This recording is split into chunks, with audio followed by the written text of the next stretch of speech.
Good morning, all. Good morning, ma'am. Good morning, ma'am. Morning, ma'am.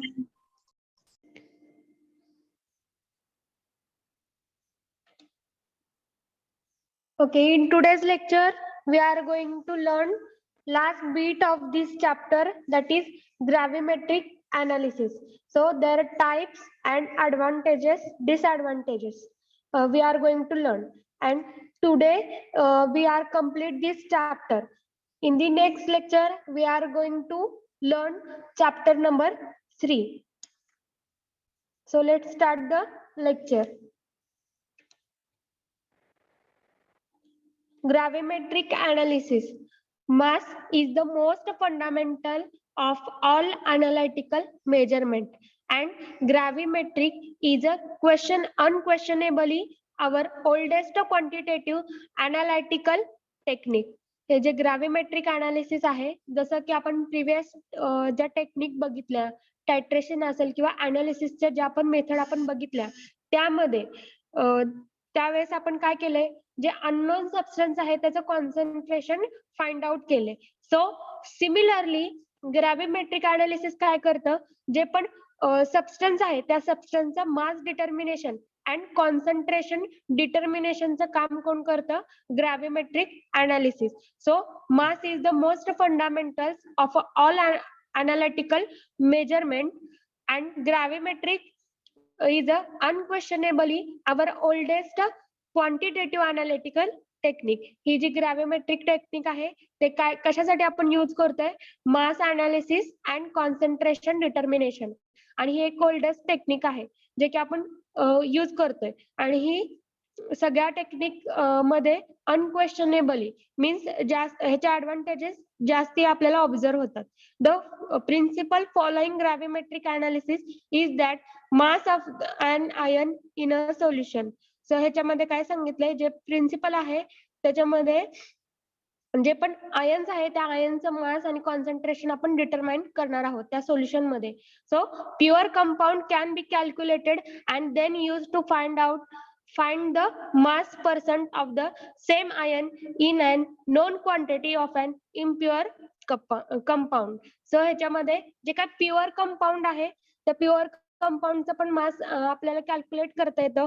Also मास percentage काढल्यानंतर जे पण ions आहेत ते आयन्स आपल्याला नोन असतात, पण त्यांचं मिक्सचर किंवा जे सॅम्पल आहे ते आपल्यासाठी अननोन असतं. सो त्यामधून किती आयन्स आपल्याला प्युअर फॉर्म मध्ये मिळतात किंवा त्याचं मास पर्सेंटेज काय असेल हे अल्टिमेटली ह्या ग्रॅव्हिमेट्रिक अनालिसिस मधून आपल्याला समजतं.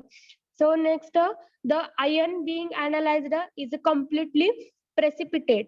मग ह्याच्यामध्ये जर तुम्हाला मास त्या आयनचं बघायचं असेल, कॅल्क्युलेट मास पर्सेंटेज करायचं असेल, तर काय करावं लागेल, ते जे आयन्स आहेत त्याची रिएक्शन हॅपन करावी लागेल, आणि त्यामधून जे प्रेसिपिटेट आपल्याला मिळते त्या प्रेसिपिटेट वरून आपण मास अनालिसिस करू शकतो. So the steps required in gravimetric analysis after the sample has been dissolved can be summarized as follows. So he gravimetric analysis perform करताना व्हेरियस स्टेप्स याच्यामध्ये इन्व्हॉल्व झाले. सो फर्स्ट स्टेप काय आहे, preparation of the solution. Next step, precipitation. Third, digestion. Fourth, filtration. Fifth, washing. Sixth, drying. 7, ignition. 8, weighing. And finally, calculation. या various step ज्या आहेत त्या gravimetric analysis under येतात. So first step काय आहे, जे पण सोल्युशन आहेत नोन अननोन सॅम्पलचे त्याचं आपल्याला सोल्युशन प्रिपेअर करायचंय. त्यानंतर ना प्रेसिपिटेशन, सो त्यांची रिएक्शन हॅपन करायची आणि तिथं प्रेसिपिटेट फॉर्म करायचं. त्यानंतर ना डायजेशन, सो जे काय प्रेसिपिटेट आहे त्याची रिएक्शन कंप्लीट झाली की नाही ते आपल्याला चेक करायचं आहे. सो त्याचा एंड पण चेक करायचा आहे, आणि कंप्लीट झाल्यानंतर ना रिएक्शन नेक्स्ट स्टेप जी आहे फिल्ट्रेशन. फिल्टर करून ते प्रेसिपिटेट आपल्याला त्या सोल्युशन मधून त्या सॉल्व्हंट मधून सेपरेट करायचे. नेक्स्ट वॉशिंग, जे काय फिल्ट्रेशन नंतर जे काय प्रेसिपिटेट आपल्याला मिळतं त्या प्रेसिपिटेट वरती त्याच्यावरती इम्प्युरिटी कोणती राहू नये म्हणून आपल्याला नेक्स्ट स्टेप काय करायची असते, वॉशिंग. मीन्स त्या सोल्युशन मध्ये समटाइम्स फ्री आयन्स पण तिथं अटॅच झालेले असतात त्या प्रेसिपिटेटला. मग ते इंटरफेअर करू नयेत नेक्स्ट आपल्या मास कॅल्क्युलेशन मध्ये. त्यामुळे आपल्याला वॉशिंग ही स्टेप नेसेसरी आहे. वॉशिंग केल्यानंतर जे पण इंटरफेअरिंग आयन्स आहेत ते पण काय होतात त्या प्रेसिपिटेट मधून निघून जातात. नेक्स्ट आहे ड्रायिंग. ड्रायिंग मुळे काय होणार आहे, ते जे मास आहे त्याच्यामधले जे मॉइश्चर आहे तो मॉइश्चर बाहेर निघणार आहे. त्यामुळे त्याचा प्युअर जो फॉर्म आहे, प्युअर जे मास आहे तेवढा आपल्याला स्पेसिफिक मिळेल. नेक्स्ट आहे इग्निशन. सो इग्निशन मध्ये काय होतं, जे पण स्पेसिफिक आयन आणि त्याचं जे मास पाहिजे त्या स्पेसिफिक आयनसाठी आपल्याला इग्निशन हे रिक्वायर्ड आहे. नेक्स्ट वेइंग करायचं. इग्निशन केल्यानंतर जो रिमेनिंग जो कंपाऊंड आपल्याकडे राहतोय, जे प्रेसिपिटेट आपल्याकडे राहतंय त्याचं आपल्याला वेइंग करायचं आणि मास कॅल्क्युलेशन करायचंय. So this is the basic steps involved in a gravimetric analysis. So इथपर्यंत सगळ्यांना समजलंय? Yes, ma'am. Yes, ma'am. Yes, ma'am.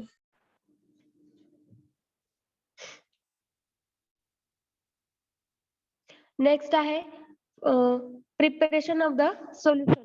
This may involve several steps including adjustment of the pH of the solution in order for the precipitate to occur quantitatively and get a precipitate of a desired properties, removing interference, etc.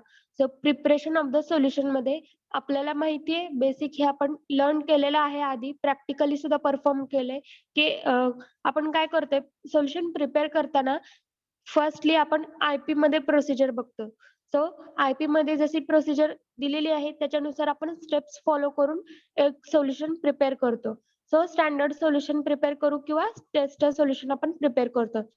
त्यामध्ये first step काय असणार आहे, solution prepare करताना आपण ते compound घेणार आहे, non unknown दोन्ही पण कंपाऊंड आपण घेणार आहे. त्यानंतर आपण काय करतोय ते डिझॉल्व्ह करतोय. सो त्याला सुटेबल असं सॉल्व्हंट तिथं घेतोय आणि त्या सॉल्व्हंट मध्ये आपण डिझॉल्व्ह करतोय. मग ते सॉल्व्हंट मध्ये डिझॉल्व्ह झाल्यानंतर त्याचा पीएच जी प्रोसिजर आहे जशी ग्रॅव्हिमेट्री मध्ये सांगितलेली आहे त्या प्रोसिजर नुसार आपण काय करतोय तिथं पीएच ऍडजस्ट करतोय. मग जर ऍसिडिक सबस्टन्स असेल, सो ऍसिडिटी जास्त असेल, अल्कलाईन करायचं असेल सोल्युशन तर अल्कलेटिंग एजंट त्याच्यामध्ये ऍड करतो. आणि जर समजा आपल्याला ते सोल्युशन प्रिपेअर केल्यानंतर अल्कलाईन नेचरचं असेल आणि आपल्याला ऍसिडिक नेचर मध्ये पाहिजे मीडिया रिक्वायर्ड आहे ऍसिडिक मीडिया, तर आपण काय करणार वाईस वर्सा स्टेप करणार.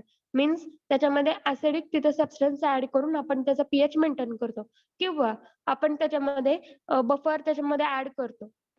सो लाईकवाईज जसं तुमच्या आयपी मध्ये किंवा ग्रॅव्हिमेट्रिक अनालिसिस नुसार ज्या स्टेप्स आहेत त्यातली पहिली स्टेप काय आहे, preparation of the solution.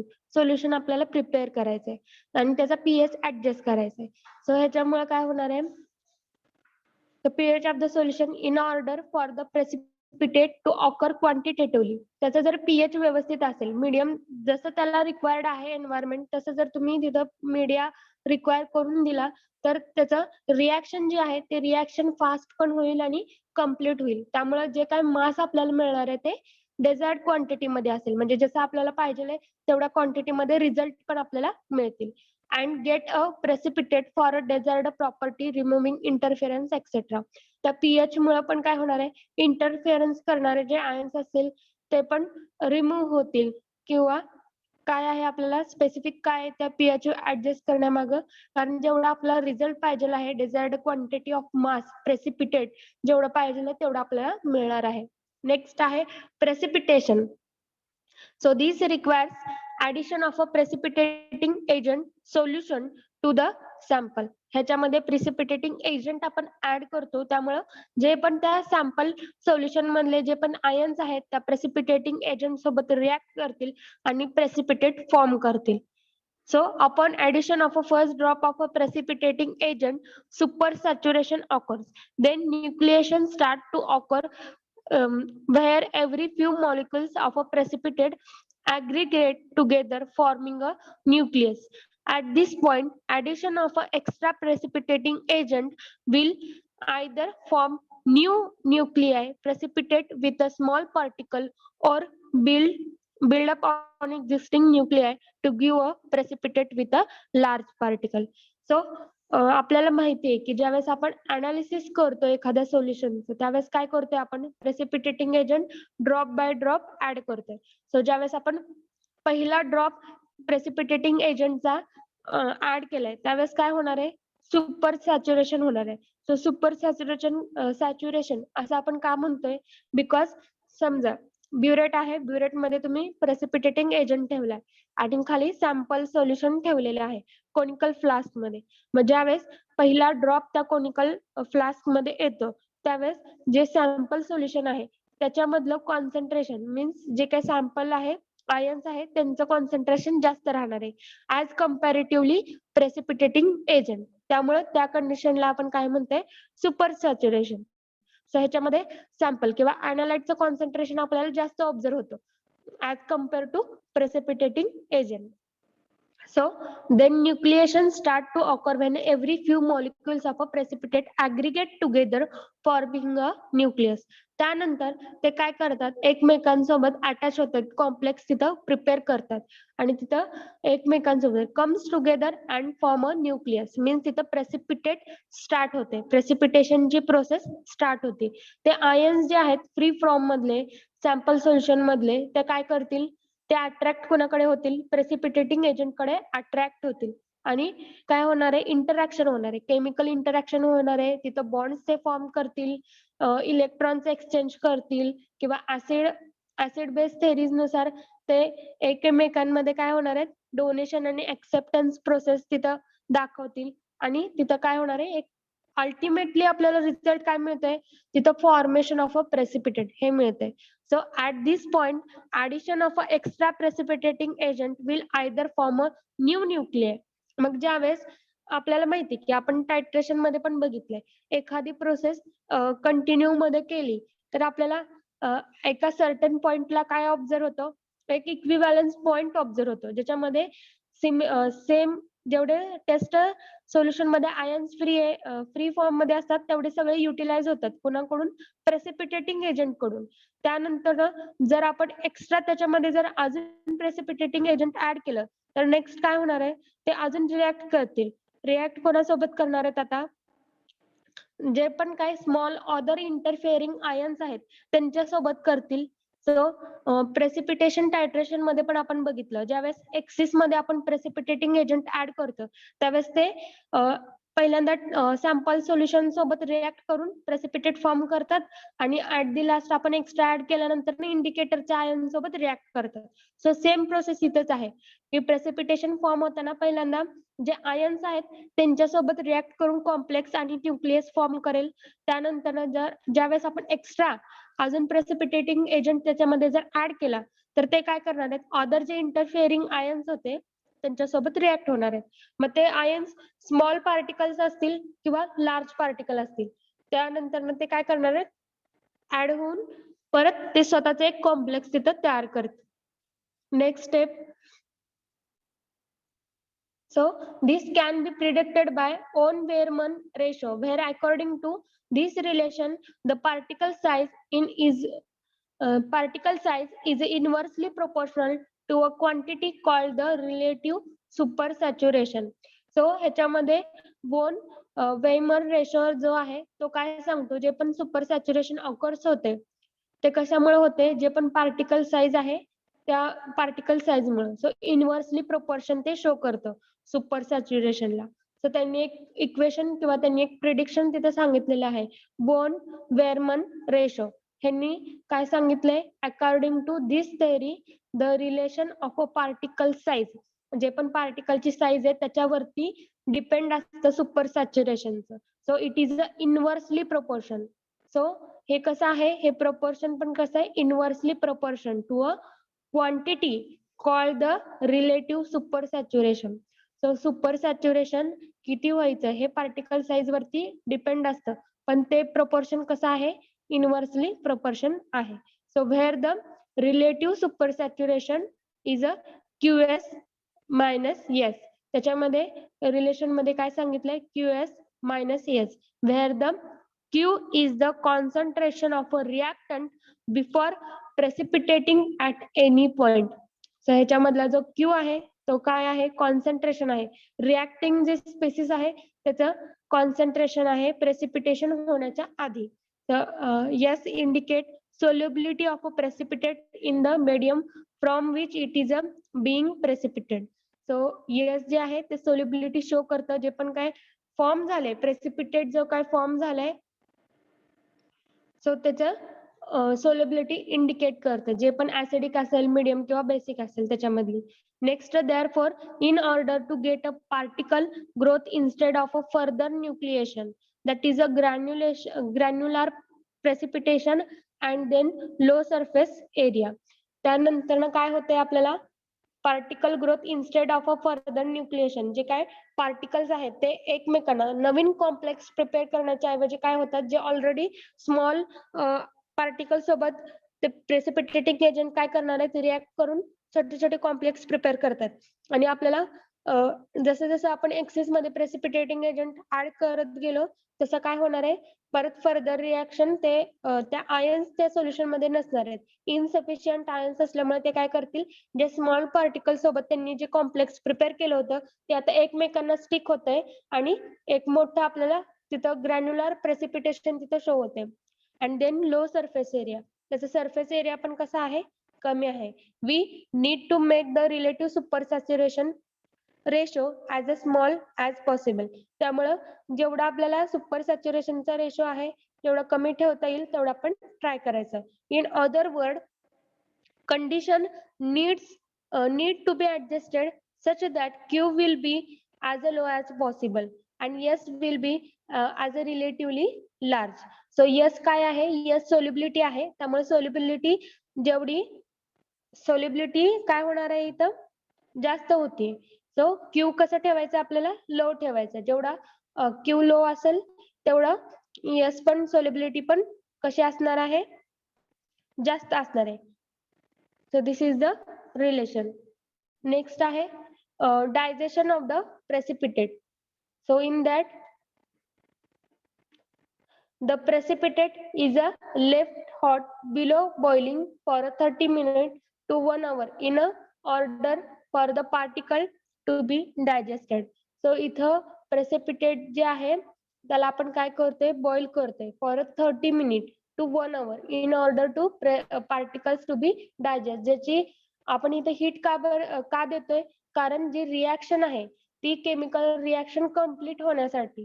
So आपल्याला माहिती की एखादी जर रिॲक्शन आपल्याला वाटत असेल की फास्ट त्यांच्यामध्ये केमिकल इंटरॅक्शन व्हावं तर आपण त्याला काय करतोय हीट करतोय. हीट केल्यामुळं जेवढं ते काय होणार आहेत एकमेकांसोबत फास्टली रिॲक्ट होऊन प्रेसिपिटेट पण आपल्याला ॲज अर्ली ॲज पॉसिबल ते देतील.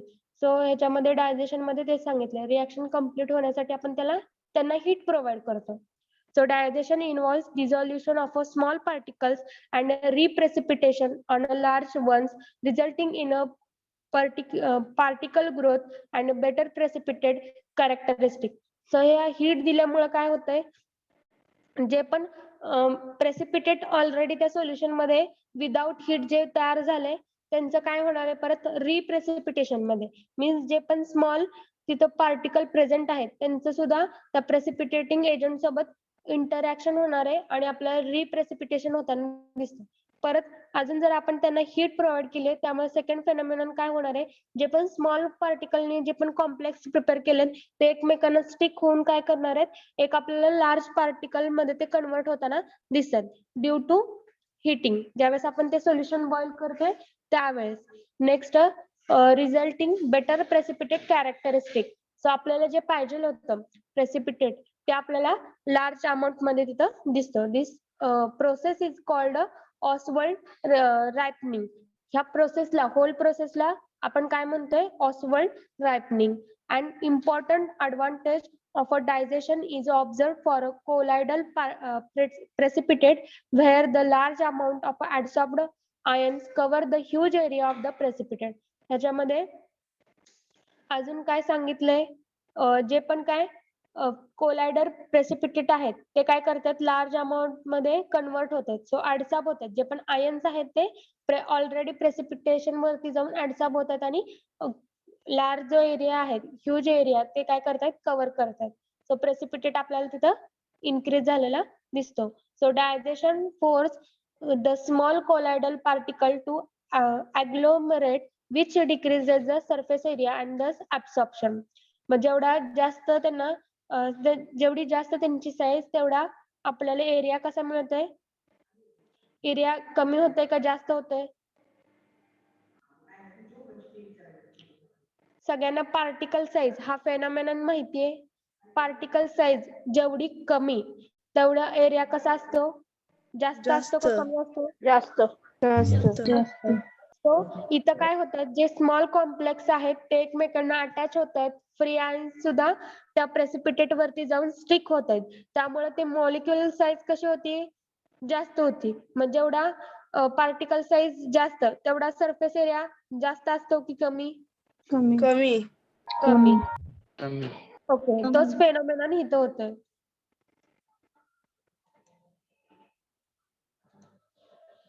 So next is a washing and filtering. So problem with the surface adsorption may be reduced by careful washing of the precipitate. So ह्याच्यामध्ये काय होते, जे पण आपण फ्री आयन्स किंवा छोटे कॉम्प्लेक्स एकमेकांना स्टिक होत आहेत, सो ते जे वीक असतील ते काय होणार आहे? वॉशिंग मुळे रिमूव्ह होणार आहेत. ज्यांच्यामध्ये वीक बॉन्ड तयार झालेत ते काय होणार आहेत? वॉशिंग मुळे रिमूव्ह होतात. जे इंटरफेअरिंग आयन्स आहेत ते रिमूव्ह होणार आहेत. So problem with the surface adsorption may be reduced by the careful washing of the precipitate. With some precipitate, peptidization occur during washing. So ह्याच्यामध्ये peptidization ही प्रोसेस इथं occur होती during washing. So each particle of the precipitate has a two layer. ह्याच्यामध्ये काय सांगितलंय, प्रत्येक जो particle आहे त्या पार्टिकलला दोन लेयर असतो. So in primary layer certain ions are adsorbed. So adsorb म्हणजे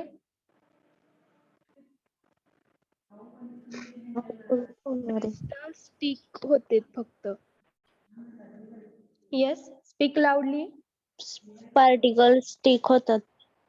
ओके, जे काय सरफेस एरिया त्यांना मिळालंय त्या सरफेस एरियावरती ते आयन्स काय होणार आहेत? जाऊन फक्त स्टिक होणार आहेत.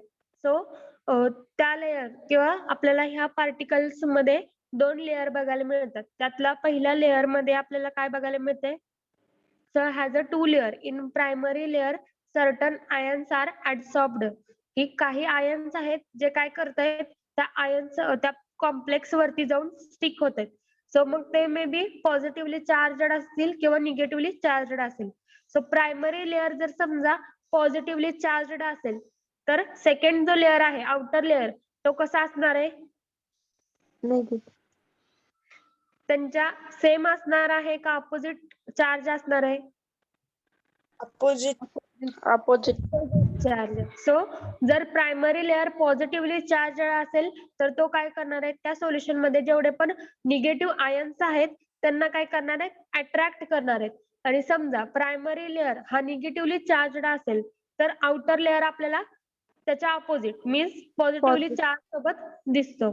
सो हा फेनोमेनॉन इथं होतोय. ज्यावेळेस आपण वॉशिंग करतो त्यावेळेस आपल्याला हे बघायला मिळतं की जे पण ज्यांच्यामध्ये वीक बॉन्ड आहेत ते पटकन काय होतात? त्या कॉम्प्लेक्स मधून बाहेर पडतात. आणि जे पण कॉम्प्लेक्स ज्यांचे बॉन्ड स्ट्रॉंग आहेत त्याच्यामध्ये पण आपल्याला परत फर्दर जर तुम्ही स्टडी करत गेला मायक्रोस्कोपिक स्टडी तर त्याच्यामध्ये आपल्याला दोन लेअर दिसतात. जे आयन्स आहेत ते ऍडसॉर्ब झालेत त्या प्रेसिपिटेट वरती आणि फर्स्ट जर समजा पॉझिटिव्हली असेल तर सेकंड निगेटिव्हली चार्जचा लेअर दिसतं. आणि आतमधला जर प्रायमरी लेअर जर निगेटिव्हली चार्जड असेल तर आउटर लेअर आपल्याला पॉझिटिव्हली चार्ज दिसतो. आणि असं आपल्याला कॉम्प्लेक्स तिथं दिसायला लागतात. So and in the outer layer other ions of opposite charge are adsorbed. So these situation make the precipitate settle down. पण ह्या प्रोसेस मुळे काय होतं? एकमेकांना आयन स्टिक झाल्यामुळे त्यांची साईज वाढते आणि ते काय साईज वाढल्यामुळे त्या सोल्युशन मध्ये त्या कोनिकल फ्लास्कच्या बॉटमला ते काय होतात? सेटल होत आहेत.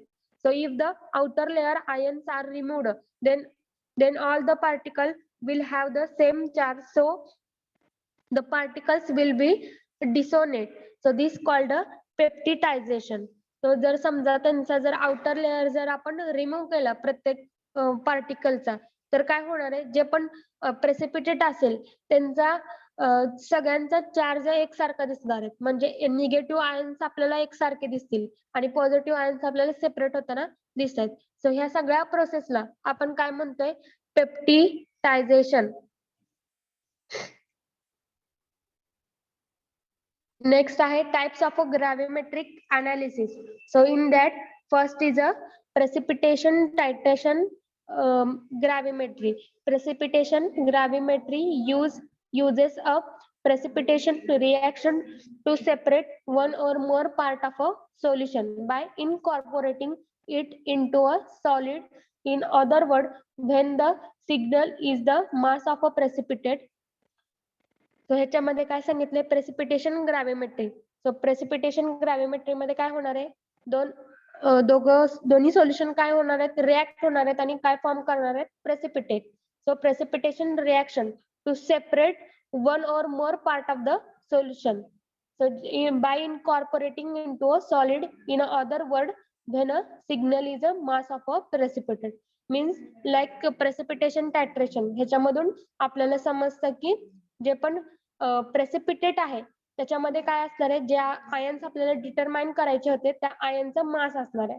दोन सोल्युशन एकमेकांना रिॲक्ट होत आहेत आणि प्रेसिपिटेट फॉर्म करतात.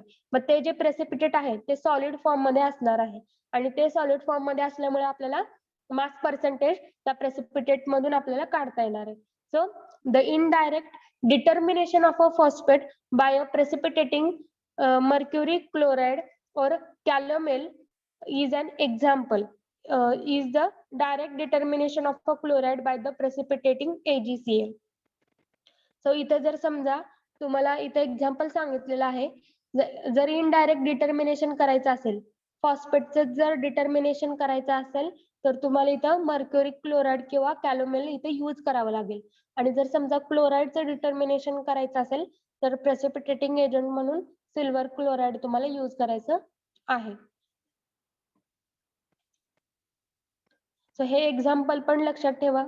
हे आपण प्रेसिपिटेटिंग एजंट प्रेसिपिटेशन टायट्रेशन मध्ये बघितले. AgCl काय असणार आहे? प्रेसिपिटेटिंग एजंट असणार आहे. हा कोणासोबत रिॲक्ट होतोय? जर क्लोराईडचं डिटर्मिनेशन करायचं असेल तर सॅम्पल आपल्याला कसं घ्यावं लागेल? एनीवन कोणाला रिॲक्शन आठवतीये? सॅम्पल आपण कसं घेतो?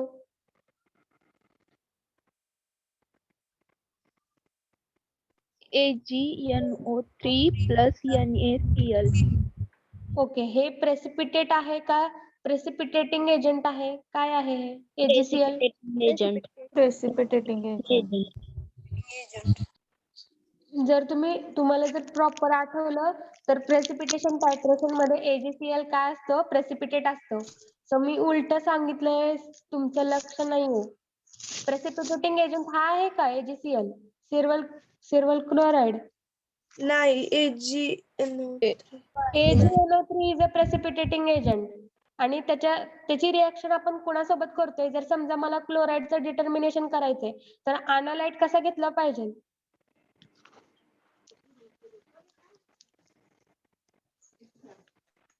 अनालाइट कसं घेतला पाहिजे?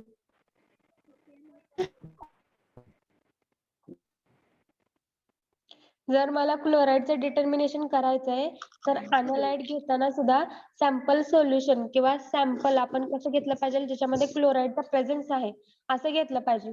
जर क्लोराईडचा प्रेझेन्स नसेल तर क्लोराईडचं डिटर्मिनेशन होणार आहे का? नाही. मग जर समजा क्लोराईडचा प्रेझेन्स असलेले जर आपल्याला कंपाऊंड घ्यायचे असतील तर कॉमन कंपाऊंड कोणते आहेत? असे कोणते कॉमन कंपाऊंड आहेत की ज्याच्यामध्ये आपल्याला क्लोराईडचा आयन ऑब्झर्व होतो? NaCl. Okay, good. NaCl, HCl. KCl. Okay, very good. So KCl. NaCl किंवा KCl हे आपण कॉमनली यूज करतो. सो ह्यांची रिएक्शन कोणासोबत करणार आहे? क्लोराईडचं डिटर्मिनेशन करताना प्रेसिपिटेशन टायट्रेशन सिमिलर आहे प्रेसिपिटेशन ग्रॅव्हिमेट्री. सो आणि प्रेसिपिटेशन टायट्रेशन आणि प्रेसिपिटेशन ग्रॅव्हिमेट्री हे दोन्ही इनिशियली स्टेप ज्या आहेत त्या सेमच आहेत, की जर त्यांनी एक्झाम्पल मध्ये पण सांगितलंय, जर डायरेक्ट आपल्याला डिटर्मिनेशन करायचं असेल क्लोराईडचं तर प्रेसिपिटेशन टायट्रेशन करायचं. त्यानंतर ग्रॅव्हिमेट्रिक अनालिसिस मधल्या अदर स्टेप्स आपल्याला फॉलो करायच्या आहेत, जसं की डायजेशन आहे, परत नेक्स्ट स्टेप कोणत्या होत्या, वॉशिंग आहे, फिल्ट्रेशन आहे, ड्राईंग, इग्निशन, ह्या परत स्टेप करायचे. पण इनिशियल लेवलला आपल्याला काय पाहिजे, मास पर्सेंटेज जर काढायचं असेल तर कमीत कमी पहिल्यांदा आपल्याला तिथं प्रेसिपिटेट हे पाहिजे. आणि प्रेसिपिटेट कधी फॉर्म होईल, ज्यावेळेस प्रेसिपिटेटिंग एजंट रिॲक्ट करेल अनालाइट सोबत. मग जो अनालाइटचं, जसं की आता मला क्लोराईडचं डिटर्मिनेशन करायचंय, तर अनालाइट पण मी कसं चॉईस केला पाहिजे की ज्याच्यामध्ये क्लोराईडचा प्रेझेन्स आहे. सो इथं अनदर एक्झाम्पल सांगितले. आता हे झालं डायरेक्ट डिटर्मिनेशन. जर समजा इनडायरेक्ट डिटर्मिनेशन करायचं असेल तर कोणाचं करायचं indirect determination? Indirect determination of a phosphate. तर मला काय कोणाची हेल्प घ्यावी लागेल किंवा कोणते एजंट यूज करावे लागतील? Mercury, chloride and calomel. So हे आपल्याला यूज करावं लागेल. नेक्स्ट आहे व्होलटायझेशन ग्रॅव्हिमेट्री. सो व्होलटायझेशन ग्रॅव्हिमेट्री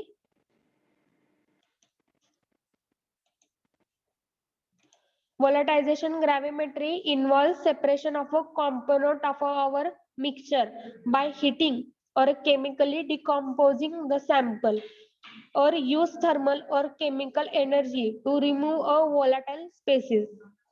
आपल्याला माहिती आहे की असे काही सबस्टन्स असतात. Wait for a minute.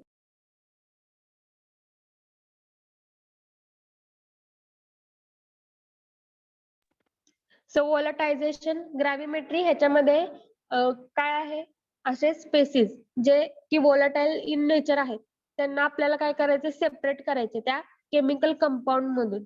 त्यावेळेस आपण ही व्होलटायझेशन ग्रॅव्हिमेट्री हे यूज करतो. मग ह्यामध्ये काय प्रोसेस करावी लागेल, एकतर त्याला हीट द्यावी लागेल, जे सॅम्पल आहे त्या सॅम्पलला हीट प्रोव्हाइड करावे लागेल. त्यानंतर नाहीतर मग नेक्स्ट स्टेप काय असणार आहे, केमिकल डिकॉम्पोजिशन.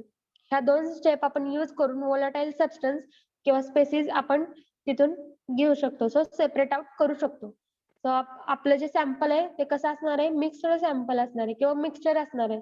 त्या मिक्सचरला आपल्याला हीट द्यायचे. सो हीट दिल्यानंतर काय होणार आहे, त्यामधून व्होलाटाईल स्पेसिस जे आहे ते आपल्याला सेपरेट आउट होताना दिसतात किंवा त्यांच्यामध्ये केमिकल डिकॉम्पोजिशन ही प्रोसेस हॅपन करून द्यायची. नेक्स्ट आहे example, thermal energy to vaporize the water in the sample.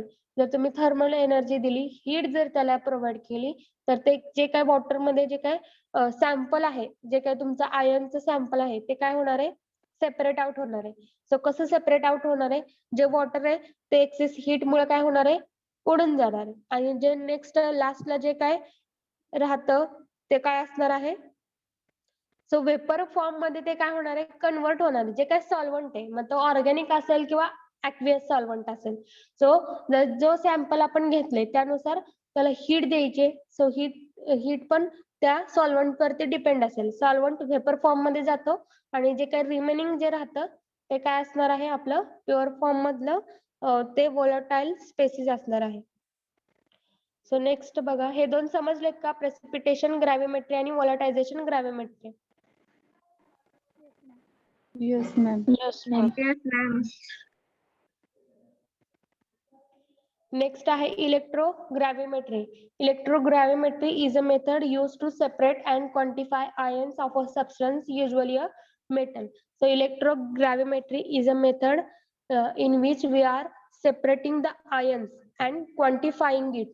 So quantifying means we are going to measure the quantity, how much it is a present. So separated ion in the pure form, how much it is a present, we are going to calculate this. So usually a metal.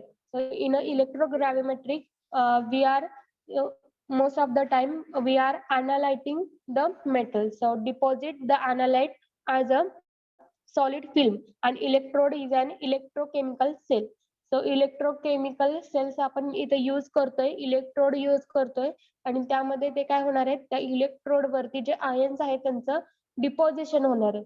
जे आपण taste sample घेतलं होतं त्या taste sample मध्ये firstly ते compound स्वतःला dissociate करतं आणि डिसोसिएट केल्यानंतर जे काही फ्री आयन्स आहेत ते इलेक्ट्रिक सप्लाय दिल्यामुळं सो काय होणार आहे, त्या स्पेसिफिक एनोड किंवा कॅथोड वरती जाऊन स्टिक होत आहेत आणि स्टिक झाल्यावरती तिथे एक लेयर फॉर्म करते. So this is a electrochemical cell आहे. So deposition as a PB at a PT anode in an one example of electrogravimetry. Electrogravimetry मध्ये सेटअप काय असतं, इलेक्ट्रोड प्रोव्हाइड केलेले असतात, एक कॅथोड असतो एक एनोड असतो. त्याला आपण काय करतोय, इलेक्ट्रिक सप्लाय तिथं सप्लाय करतोय. सो इलेक्ट्रिक सप्लाय दिल्यामुळे ते काय होणार आहे, जे काही सॅम्पल सोल्युशन आहे आपलं त्या सॅम्पल सोल्युशन मध्ये केमिकल रिएक्शन होत आहेत आणि सेपरेट आयन्स काय करतात, रिस्पेक्टिव्ह इलेक्ट्रोड वरती जाऊन स्टिक होत आहेत आणि तिथं स्टिक झाल्यामुळे तिथे एक लेअर फॉर्म करतात. त्या लेअरला आपण म्हणतोय सॉलिड फिल्म. त्या अॅनालाइटची सॉलिड फिल्म त्या इलेक्ट्रोड वरती, ते एनोड असेल किंवा कॅथोड असेल त्याच्यावरती जाऊन डिपॉझिट होताना आपल्याला दिसतंय. This is a example of electrogravimetry. Next आहे थर्मोग्रॅव्हिमेट्रिक पर्टिक्युलेट ग्रॅव्हिमेट्री. थर्मोग्रॅव्हिमेट्रीला अनदर नेम काय आहे, particulate gravimetry. So determination of an analyte. Wait for a minute.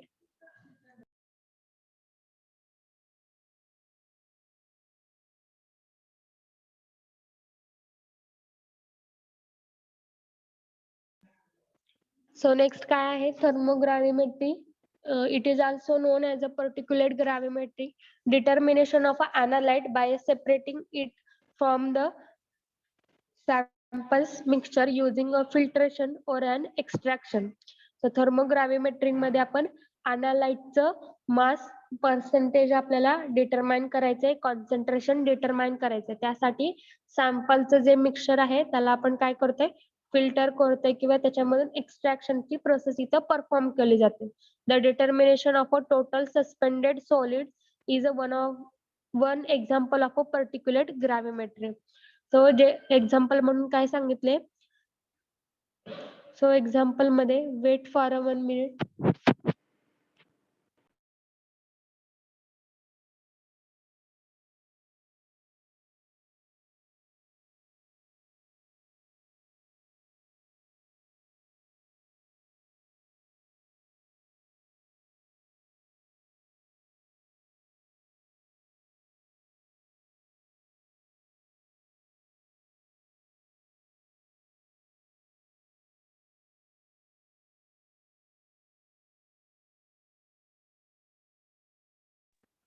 Okay, sorry for disturbance. So thermogravimetry मध्ये आपण डिटर्मिनेशन करताना पर्टिक्युलर ग्रॅव्हिमेट्री कधी परफॉर्म होईल, ज्यावेळेस जे काय सॉलिड पार्टिकल्स आहेत त्या सोल्युशन मध्ये सस्पेंडेड राहतात त्यांची टोटल अमाऊंट आपल्याला समजते. So next is a thermogravimetry is a method of the thermal analysis in which changes in a physical and chemical property of the material are measured as a function of increasing a temperature or as a function of a time. थर्मोग्रॅव्हिमेट्रिक मध्ये त्याला thermal किंवा thermal energy provide केली जाते. त्या thermal एनर्जीमुळे definitely ते जे काय reacting substance आहेत त्यांच्यामध्ये फिजिकल आणि केमिकल चेंजेस होतात. ते आपल्याला फक्त मेजर करायचे आहेत की फिजिकल काय चेंजेस झालेत, सो त्याचा कलर चेंज झालाय किंवा अजून अदर ज्या प्रॉपर्टी आहेत ऑर्डर चेंज झालाय ते आपल्याला चेक करायचं आहे. केमिकल प्रॉपर्टी मध्ये डेफिनेटली केमिकल त्यांचे जे काही बॉन्ड्स आहेत ते चेंज होणार आहेत, ते कॉम्प्लेक्स प्रिपेअर करणार आहेत. मग कोणते आयन्स रिमूव्ह झाले, कोणते आयन्स, हे सगळं आपल्याला चेक करायचं आहे. Due to provide of a thermal energy the substance the reacting substance undergo physical and chemical changes. So we have to measure this physical and chemical property of that material to calculate mass percentage and concentration of the analyte. Next is advantages and disadvantages. So in that advantages is a fast and easy to perform. First advantage काय आहे, ही जी gravimetric analysis आहे ती fast आहे, easy आहे perform करायला. Only basic laboratory equipment needed. ह्याच्यामध्ये जे पण लॅबमध्ये इक्विपमेंट असतात तेवढेच आपल्याला म्हणजे यूज आपण करतो ह्याच्यामध्ये. सो जास्त हेक्टिक प्रोसेस नाहीये. इझिली ऍज पर प्रोसिजर जे काय आयपी मध्ये प्रोसिजर मेन्शन केली त्या स्टेप नुसार आपल्याला फॉलो करायचं आहे. कोणत्या पण आयनचं डिटर्मिनेशन करताना किंवा कॅल्क्युलेशन करताना. आणि लॅब मधलेच जे पण ग्लासवेअर्स इन्स्ट्रुमेंट आहेत तेवढेच लागणार आहेत. So next is a very cheap. So very cheap का म्हणतोय, कारण एक्स्ट्रा आपल्याला ऍडिशनल इन्स्ट्रुमेंटची गरज नाहीये. आणि जे पण आपण सॉल्व्हंट यूज करतोय ते लॅब मधले सॉल्व्हंट आपण यूज करतो. मग ते ऍक्वियस सॉल्व्हंट असतील किंवा ऑर्गॅनिक सॉल्व्हंट असतील. So accurate result. आणि ह्यामधून जे पण आपल्याला कॉन्सन्ट्रेशन किंवा मास पर्सेंटेज जे पण मिळते ह्याचे जे रिझल्ट आहेत ते ॲक्युरेट आहेत. So different methods available for a different substance. जे वेगवेगळे आयन्स आहेत त्या प्रत्येक आयनसाठी आपल्याला वेगवेगळी प्रोसिजर इथं आयपी मध्ये तुम्हाला बघायला मिळते. So this all the advantages of a gravimetric analysis. So disadvantage. So disadvantage in that first is a relatively large sample size needed. पण डिसएडव्हान्टेज मध्ये एवढंच आहे की जे पण आपण टेस्ट सॅम्पल घेतोय सो टेस्ट सॅम्पल आपल्याला लार्ज क्वांटिटी मध्ये यूज करावं लागतं. सो असे पण आपण सॅम्पल बघतो की रिसर्च मध्ये जे सॅम्पल आपण यूज करतोय तर ते कसे असतात स्मॉल क्वांटिटी मध्ये आपण घेऊन त्याच्यावरती एक्सपेरिमेंट परफॉर्म करत असतो. तसं ग्रॅव्हिमेट्रीला जर परफॉर्म करायचं असेल ग्रॅव्हिमेट्रिक अनालिसिस तर आपल्याला लार्ज क्वांटिटी मध्ये तिथं सॅम्पल यूज करावं लागतं. Only a suitable for relatively high concentration. So जेवढे आयनचं कॉन्सन्ट्रेशन जास्त तेवढे अॅक्युरेट आपल्याला रिझल्ट बघायला मिळतात. So these are a disadvantages. सो सगळ्यांना समजलंय gravimetric analysis. Yes, ma'am. Next तुम्हाला असाइनमेंट क्वेश्चन इथं प्रोव्हाइड केलेले आहेत. So here we complete our chapter number 2. कोणता होता चॅप्टर नंबर 2? Volumetric analysis. ओके, गुड.